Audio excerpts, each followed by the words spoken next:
Hello बच्चों, स्वागत है आप सभी का हमारे इस चैनल पर। बच्चों, हम लोग पढ़ रहे थे राजपूतों का इतिहास और इसमें अभी तक आप लोगों ने पढ़ा होगा राजपूतों की उत्पत्ति के सिद्धांतों के बारे में। एक वीडियो अभी तक मैंने बनाया है, उसमें क्या पढ़ाया था? राजपूतों की उत्पत्ति के सिद्धांत, जिसमें कुछ देशी सिद्धांत थे, विदेशी सिद्धांत थे। तो आज हम लोग शुरू करेंगे राजवंशों के बारे में पढ़ना। अब वैसे तो राजपूतों की कई शाखाएं हैं, लेकिन जो हमारे सिलेबस में है वो प्रमुख 4 शाखाएं हैं, उन्हीं को हम लोग पढ़ेंगे। बाद में टाइम रहेगा तो मैं और सारे राजपूतों की शाखाओं को पढ़ा दूंगा। फिलहाल आज हम लोग शुरुआत करेंगे प्रतिहार राजवंश के बारे में। राजपूतों की एक शाखा है प्रतिहार वंश, या जिसी को आप गुर्जर प्रतिहार वंश कहते हैं।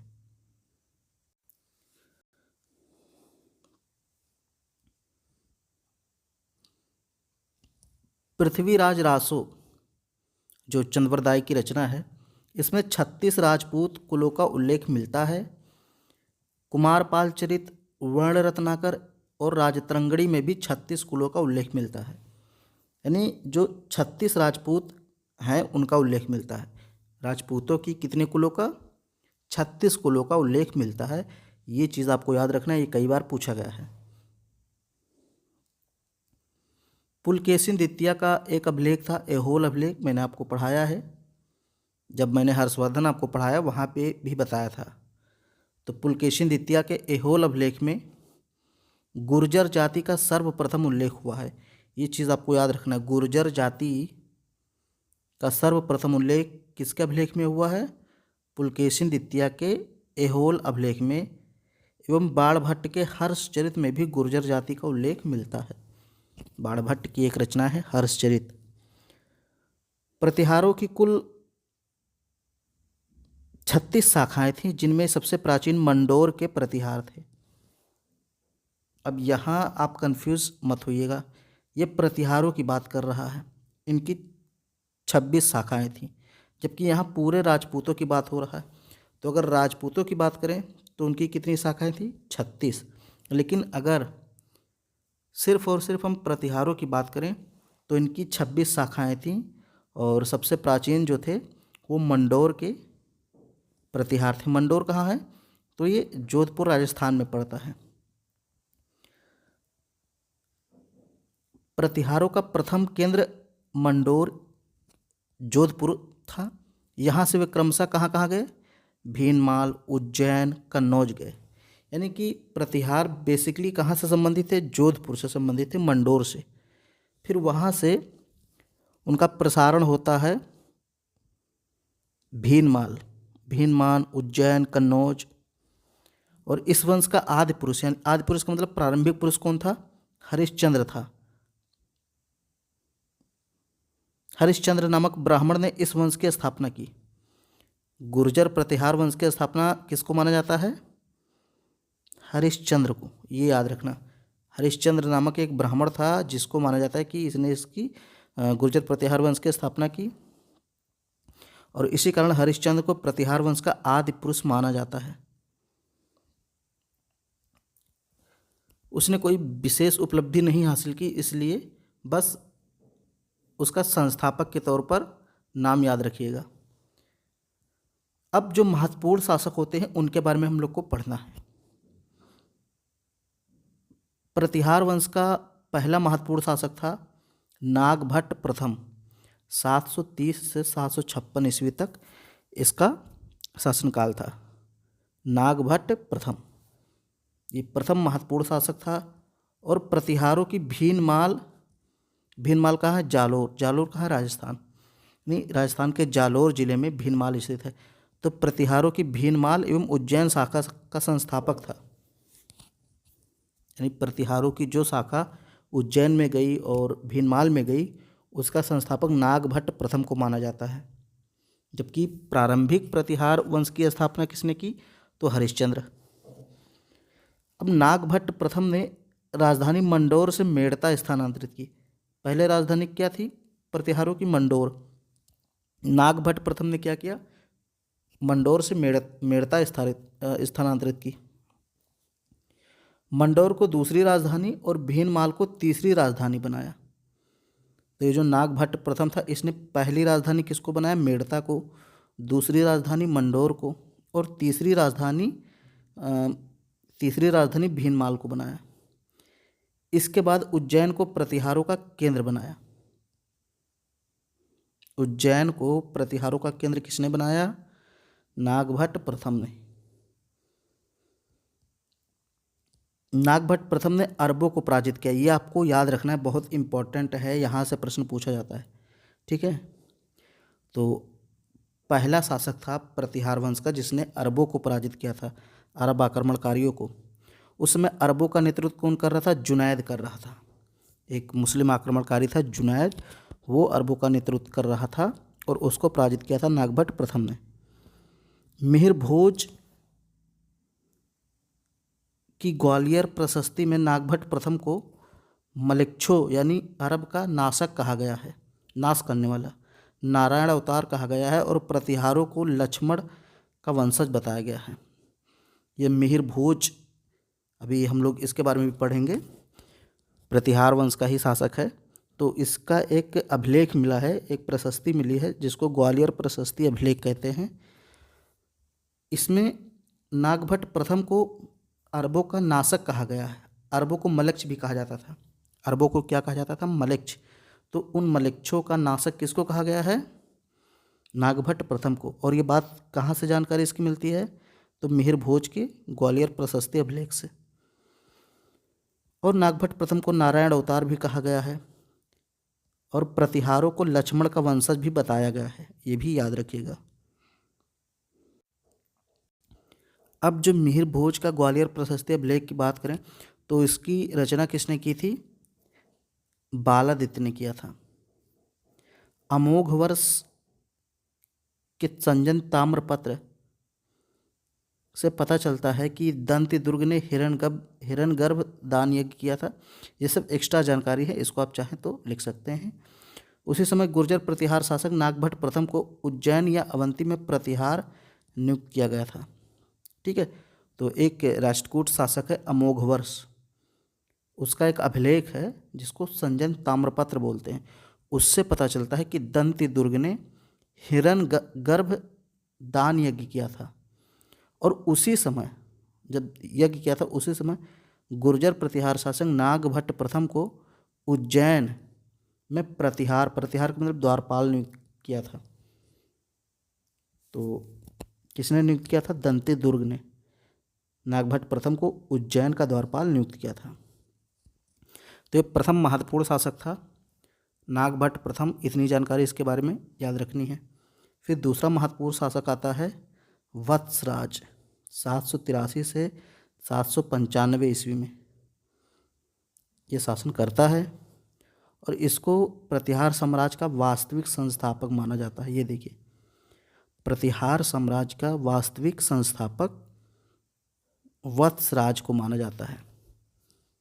तो कई चीज़ें हो गई। सबसे पहले अगर कोई पूछे गुर्जर प्रतिहार राजवंश का संस्थापक तो हरिश्चंद्र। फिर अगर पूछे प्रथम महत्वपूर्ण शासक कौन था तो नागभट्ट प्रथम। फिर अगर कोई पूछे वास्तविक संस्थापक कौन था तो वत्सराज। और सबसे महत्वपूर्ण बात इसके समय की ये है कि इसके समय से ही कन्नौज के लिए त्रिपक्षीय संघर्ष की शुरुआत हुई थी। त्रिपक्षीय मतलब 3 वंश लड़ रहे थे, एक तरफ प्रतिहार थे, दूसरी तरफ पाल थे, और तीसरी तरफ राष्ट्रकूट थे। तो पाल, प्रतिहार और राष्ट्रकूटों के मध्य जो युद्ध शुरू हुआ वो किसके शासनकाल में शुरू हुआ? वत्सराज के शासनकाल में। कहा जाता है वत्सराज पाल शासक धर्मपाल को मुंगेर के युद्ध में हरा देता है, पराजित कर देता है। ये जो पाल शासक था धर्मपाल, उसको किसने हराया? वत्सराज ने, मुंगेर के युद्ध में। किंतु राष्ट्रकूट शासक ध्रुव से पराजित हो गया। ठीक है, तो ये चीज़ याद रखना है। ये वत्सराज जो है ये धर्मपाल को हरा देता है, पालवंश के शासक धर्मपाल को हरा देता है, लेकिन राष्ट्रकूट शासक ध्रुव से हार जाता है। अब यहाँ देखिए, वाणी डिंडोरी तथा राधानपुर लेखों से ज्ञात होता है कि ध्रुव ने वत्सराज को पराजित करके राजपूताना में शरण लेने को विवश किया और 2 राजछत्र भी छीन लिए, जिसे उन्होंने गौड़राज से छीना था। ये सब एक्स्ट्रा जानकारी, इसको आप चाहें तो हटा भी सकते हैं। ठीक है, इतना डिटेल आपको नहीं पढ़ना, लेकिन हाँ ये पढ़ना है कि वत्सराज ने पाल शासक धर्मपाल को पराजित किया और राष्ट्रकूट शासक ध्रुव से पराजित हो गया। इतना आपको याद रखना है।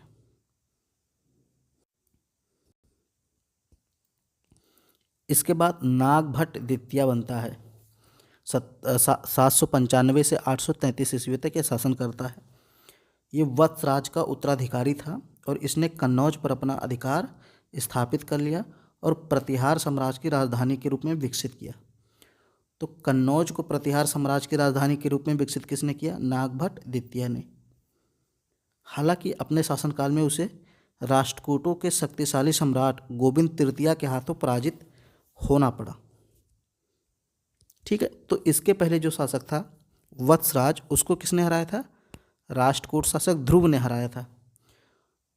और ये जो है नागभट्ट द्वितीय को किसने हराया? राष्ट्रकूट शासक गोविंद तृतीय ने हराया। ग्वालियर प्रशस्ति यह उल्लेख करती है कि नागभट्ट द्वितीय ने उस समय के तुरुस्क आक्रमणकारियों के विरुद्ध विजय प्राप्त की थी। अब ये ग्वालियर प्रशस्ति वही है मिहिर भोज का, जो हम लोग आगे पढ़ेंगे। मिहिर भोज इसी वंश का एक शासक है, हम लोग पढ़ने वाले हैं। इसे बकुला या बुचकला अभिलेख में परम भट्टारंग महाराजा धीराज परमेश्वर की उपाधि से अलंकृत किया गया है।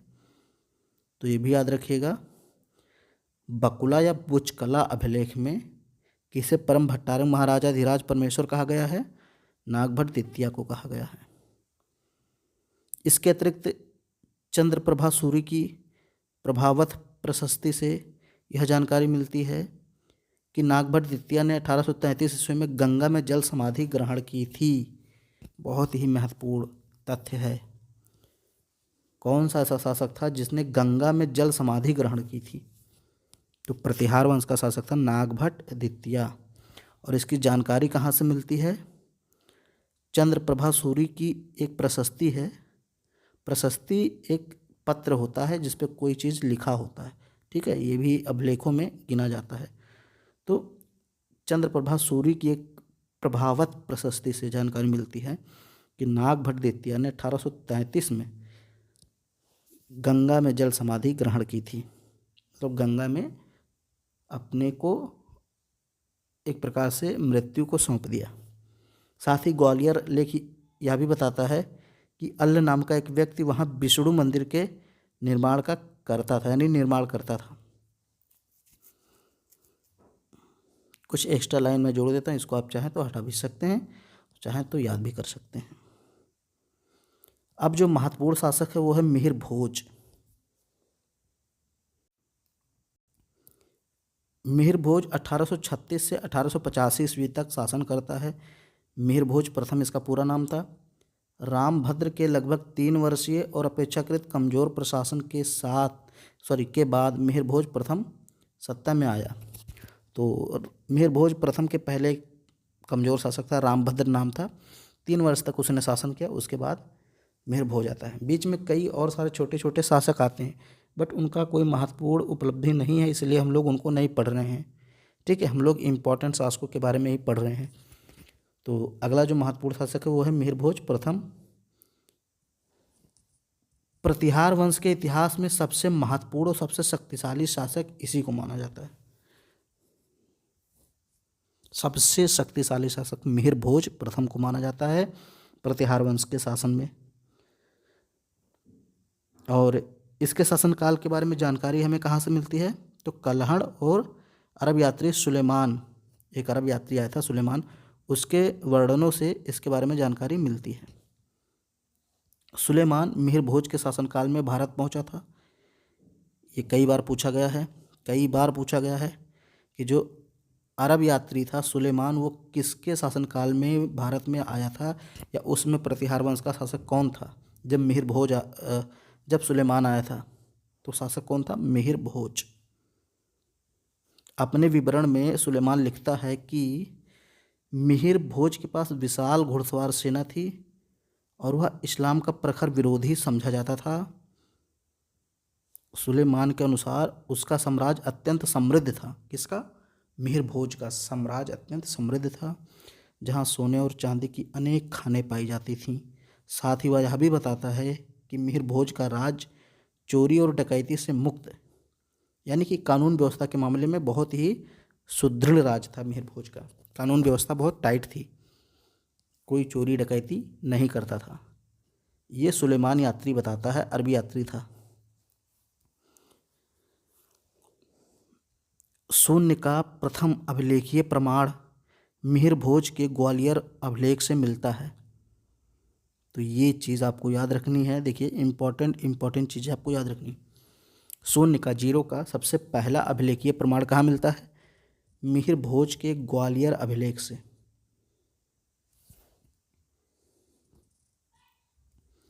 मिहिर भोज पाल नरेश देवपाल और राष्ट्रकूट शासक अमोघवर्ष प्रथम के सामंत ध्रुव से पराजित हुआ।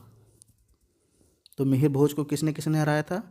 देवपाल, जो कि बंगाल के पाल वंश का शासक था, देवपाल, उसने भी हराया था मिहिर भोज को।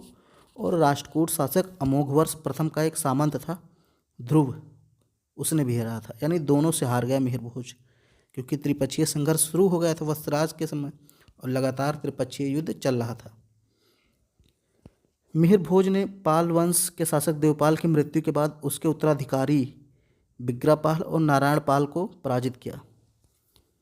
तो जब मिहिर भोज को मौका मिला बदला लेने का, तो उसने भी देवपाल की जो उत्तराधिकारी थे बिग्रापाल और नारायण पाल को हराया। राष्ट्रकूट वंश के अमोघवर्ष एवं कृष्णद्वितीय मिहिर भोज के समकालीन थे। कृष्णद्वितीय को मिहिर भोज ने नर्मदा नदी के तट पर पराजित किया था। तो कृष्णद्वितीय कौन था? राष्ट्रकूट शासक था। इसको मिहिर भोज ने नर्मदा नदी के तट पर पराजित किया। भोज वैष्णव धर्म का अनुयायी था। ये जो मिहिर भोज, इसी को भोज कहा जाता है।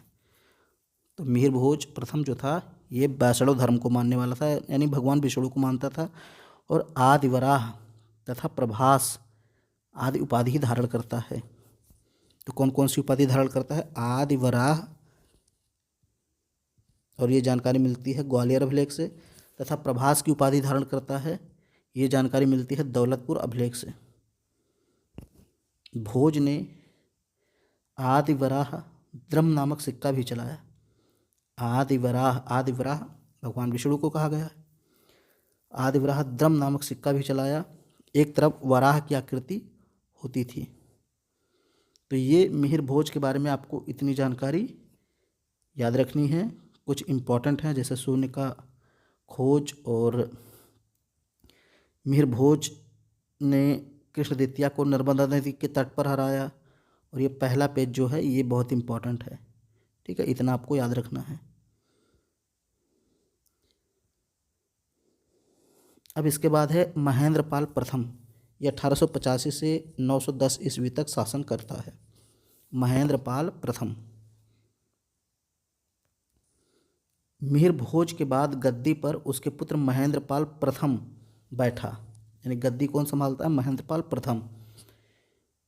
इसके शासनकाल में विद्या, साहित्य और कला का वातावरण और ज़्यादा समृद्ध हुआ, यानी विद्या, साहित्य, कला के क्षेत्र में विकास हुआ। इसी समय एक प्रसिद्ध कवि था, नाटककार था, राजशेखर, महेंद्र पाल के राजगुरु और दरबारी विद्वान बने थे। तो महेंद्र पाल का राजगुरु और दरबारी विद्वान कौन था? राजशेखर। राजशेखर न केवल प्राकृत और संस्कृत दोनों भाषाओं के धुरंधर लेखक थे, बल्कि भारतीय नाट्य परंपरा और काव्य शास्त्र को नई ऊंचाई देने का कार्य भी इन्होंने किया था। अब ये जो राजशेखर थे, इनकी कई सारी रचनाएं हैं। तो सबसे पहले आपको ये याद रखना है कि महेंद्र पाल प्रथम के दरबार में ये रहते थे और इनकी कई सारी महत्वपूर्ण रचनाएं हैं, जैसे कर्पूर मंजरी है, ये एक सुंदर प्राकृतिक नाटक है और राजशेखर की सर्वोत्तम रचनाओं में गिना जाता है। तो एक रचना हो गई कर्पूर मंजरी, दूसरी है बाल रामायण, फिर बाल भारत, विदुषाल भंजिका। ये सभी संस्कृत में रचित नाटक हैं, जिनमें कथानक, भाषा और नाट्य शैली का अद्भुत सामंजस्य मिलता है। तो ये सब याद रखना, जैसे कर्पूर मंजरी हो गया, बाल रामायण, बाल भारत, विदुषाल भंजिका, ये सब राजशेखर की रचनाएं हैं। और अगर बात करें तो काव्य मीमांसा, हरविलास, भुवन कोश, ये इनके काव्य शास्त्रीय ग्रंथ हैं। तो बहुत सारी रचनाएं हैं। भुवन कोश और काव्य मीमांसा का 19वां अध्याय माना जाता है। ये जो भुवन कोश है ये काव्य मीमांसा का कौन सा अध्याय है? 19वां अध्याय, यानी काव्य मीमांसा का ही एक पार्ट है भुवन कोश। यह पूरा ग्रंथ उपलब्ध नहीं है, परंतु विद्वानों के अनुसार इसकी विषय वस्तु मुख्य रूप से भूगोल पर केंद्रित थी, अर्थात पृथ्वी, जनपदों और संसार की संरचना का काव्यात्मक वर्णन इसमें किया गया है।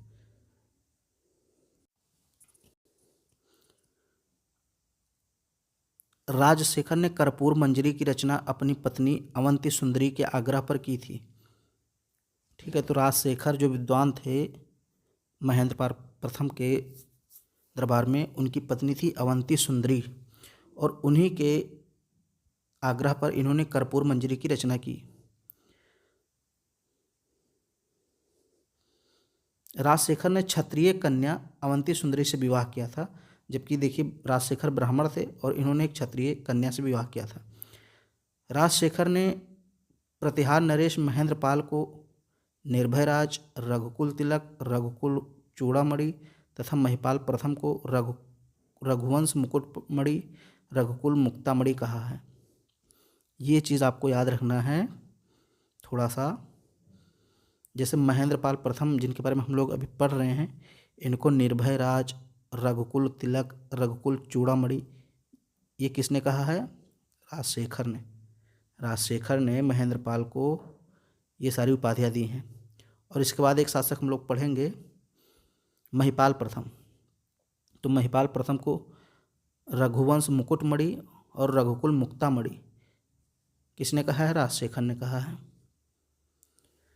राजशेखर ने नर्मदा नदी को आर्यावर्त एवं दक्षिणापथ की सीमा माना है। तो अब आ गया महिपाल प्रथम। अभी तक हम लोग पढ़ रहे थे महेंद्रपाल प्रथम, अब महिपाल प्रथम है। इनके भी जो दरबारी कवि रहते हैं वो कौन रहते हैं? राजशेखर ही रहते हैं। तो 912 से 943 तक शासन किया। ये देखिए राजशेखर महिपाल का भी राजगुरु था। राजशेखर ने महिपाल को आर्यावर्त का महाराजाधिराज कहा है, रघुकुल मुक्तामणि और क्या कहा है? और रघुवंश मुकुटमणि। ये देखिए रघुकुल मुकुटमणि, रघुकुल मुक्तामणि दोनों कहा है। महिपाल प्रथम के समय बगदाद निवासी अल मसूदी भारत आया था। तो बगदाद का एक निवासी था, यात्री था, इतिहासकार था अल मसूदी, वो भारत आया था महिपाल प्रथम के समय। अल मसूदी की पुस्तक है मुरुज्जल जहाब।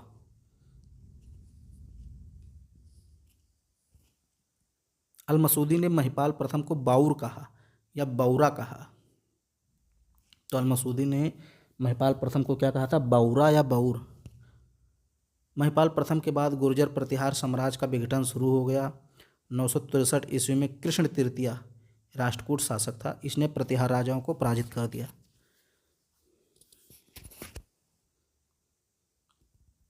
महिपाल प्रथम के बाद क्रमशः महेंद्रपाल द्वितीय, देवपाल, विनायकपाल, महिपाल द्वितीय, विजयपाल एवं राजपाल शासक बने। महमूद गजनबी ने 1018 ईस्वी में निर्बल प्रतिहार शासक राज्यपाल को और 1019 ईस्वी में उसके पुत्र त्रिलोचन पाल को पराजित कर दिया। ठीक है, तो महमूद गजनबी ने, आपको पता होगा, 1018 ईस्वी में कन्नौज पर आक्रमण करता है और वहाँ के शासक प्रतिहार शासक राजपाल को हराता है। फिर राजपाल के पुत्र रहते हैं त्रिलोचन पाल, उनको भी 1 वर्ष बाद हरा देता है।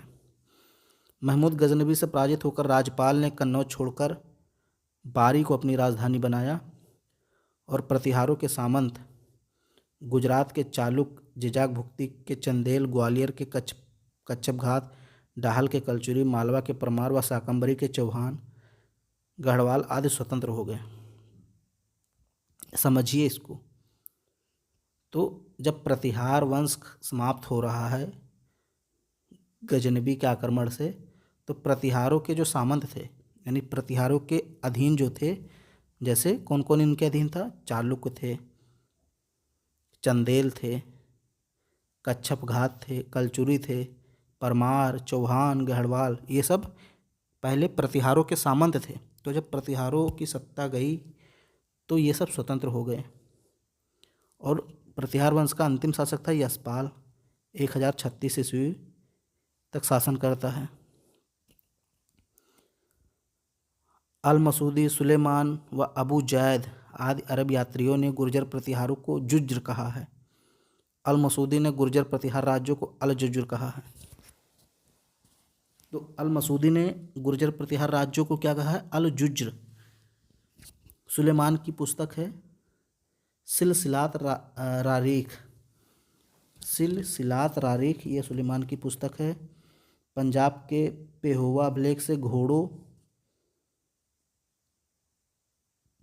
व बाजारों का उल्लेख मिलता है। ये कुछ चीज़ें हैं, टाइपिंग मिस्टेक हैं। सास बहू अभिलेख महिपाल द्वितीय का है, तो ये भी पूछा जा सकता है। सास बहू अभिलेख किसका है? महिपाल द्वितीय का। प्रतिहार शिलालेखों में पदाधिकारियों को राजपुरुष कहा गया है। 893 ईस्वी के एक प्रतिहार अभिलेख से दंडपासिक नामक पुलिस अधिकारी का उल्लेख मिलता है। प्रतिहारों की अश्वसेना तत्कालीन भारत में सर्वश्रेष्ठ थी। तो इतना आपको प्रतिहार राजवंश के बारे में पढ़ना है। जो इम्पोर्टेंट चीज़ें थी वो मैंने आपको पढ़ा दिया। तो ये पेज आप चाहें तो इसको भूल जाइए, अगर आपको याद रखना है तो इसको याद रखिएगा। कुछ चीज़ें जैसे अल मसूदी, सुलेमान, अबू जैद ने गुर्जर प्रतिहार राज्य को क्या कहा है? जुज्र या अल जुज्र कहा है, ये आपको याद रखना है। फिर एक अभिलेख है महिपाल द्वितीय का, सास बहू अभिलेख, ये आपको याद रखना है। फिर इस पेज में आपको कुछ इम्पोर्टेंट चीज़ें हैं, जैसे महमूद गजनबी ने किसको हराया? तो राजपाल को हराया था 1018 ईस्वी में, और एक वर्ष बाद राजपाल के पुत्र त्रिलोचन पाल को हराया था। अंतिम शासक कौन था? यशपाल था। ठीक है, ये याद रखना है। बाकी चौहान, चंदेल, गढ़वाल, परमार, ये सब प्रतिहारों के ही सामंत थे, यानी उसी के अधीन शासन करते थे। लेकिन जब प्रतिहार शासन का अंत हुआ तो सारे अधीन सामंत स्वतंत्र हो गए। तो आगे हम लोग और राजवंशों के बारे में पढ़ेंगे, जैसे परमार, चौहान, चालुक्य, इनके बारे में पढ़ेंगे। वीडियो पसंद आ रहा है तो इसको लाइक कर दीजिए, चैनल को सब्सक्राइब कर लीजिए और वीडियो अपने सभी दोस्तों में शेयर भी कीजिए।